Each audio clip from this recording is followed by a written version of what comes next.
Hey guys, Ryan Bailey here for Charlotte FC. This is Between Two Pints, and joining me today is our latest club signing, Mr. Brandt Bronico. Brandt, how are you doing today, sir?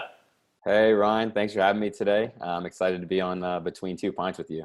Well, very excited to have you. It looks like we both have a beer on the go. We've got plenty of questions submitted by our fans on social media. Let's get straight to it with a question from Shrey S. Chef, who asks, what attracted you back to Charlotte? Now, I understand you're in Charlotte right now. Does it feel good to be back? Oh man, it feels amazing to be back. My wife and I, we drove up Monday afternoon, I should say, and just seeing the city, it just made me smile, made me happy just to be back. There were many reasons that were attractive to us coming back. Obviously, I'm from North Carolina. I played soccer at UNCC, so I'm familiar with the area. I have a lot of friends and family close by, and ultimately, it's that the idea of building something new with Charlotte FC. So I think that's the biggest thing. It's just like I'm excited to be part of Charlotte FC, and I want to build something great with them. We're excited to have you here, and it probably doesn't hurt that you've escaped that Chicago winter as well. Definitely Next question not. here for you, Brandt, comes from... Yeah, definitely so. I've got one here for you from Regal Soccer. It's a two-parter from Regal Soccer. What steps are you taking to take your game to the next level for the 22 inaugural season? Second question, what was the biggest lesson you learned at your time at the Chicago Fire? A twofer there from Regal Soccer.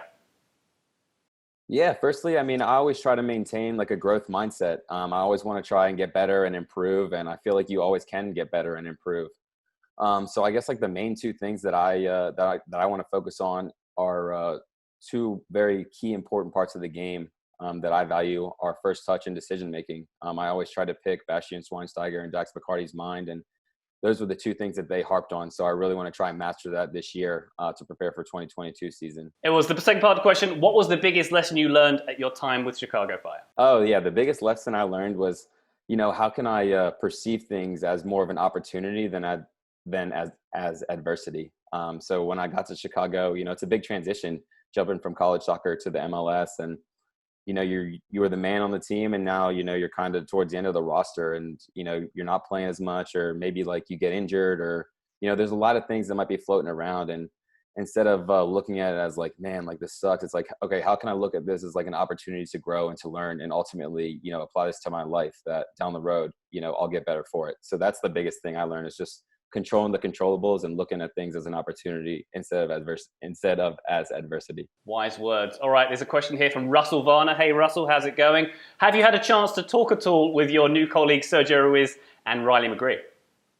I have not had a chance yet. As you know, we had a very busy last couple of weeks with the wedding and family and holidays, and now I'm trying to getting moved back to Charlotte and getting situated here. So I've kind of been focusing on that. And also, I know they're in their season right now, and I know how much time and effort that they're putting into that. And I want to respect their time and their focus with that. So, maybe hopefully, sometime soon we can all get into contact and talk about what we want for Charlotte FC in 2022.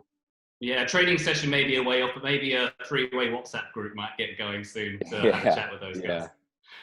All right, question here from Irvin Cruz. Irvin's actually a player in our academy. Good to hear from you, Irvin. Irvin asks, what's the best player you've ever played against?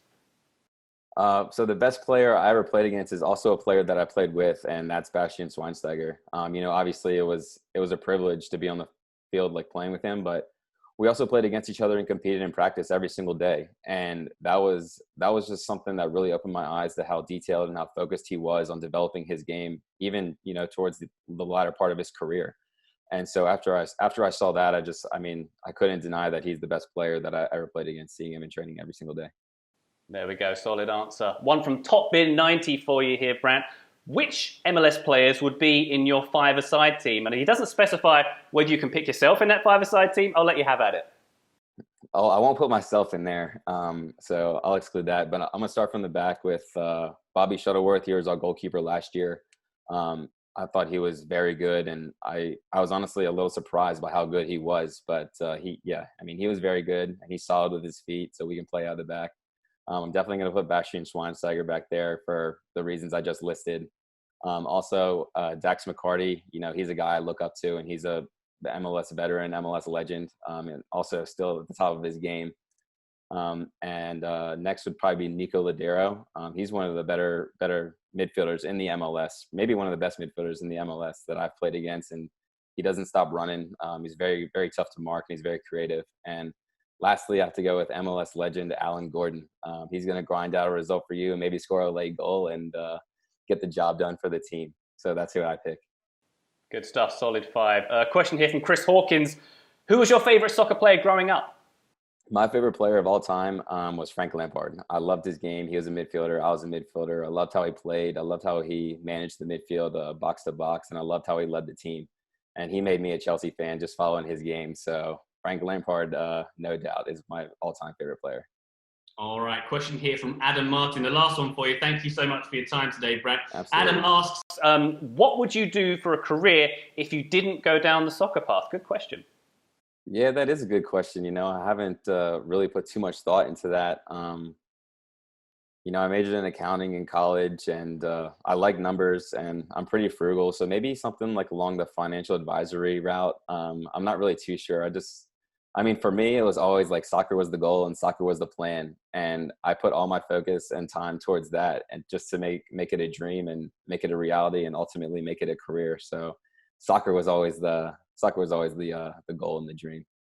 Well, no offense to the accountants out there, but being an accountant compared to playing alongside Bastian Schweinsteiger and then being on the inaugural Charlotte FC roster feels like you chose the right path there. I couldn't agree more with you. Good stuff, Brandt. Thank you so much for joining us today on Between Two Pints. Thank you, everybody, for submitting your questions. Cheers. Cheers.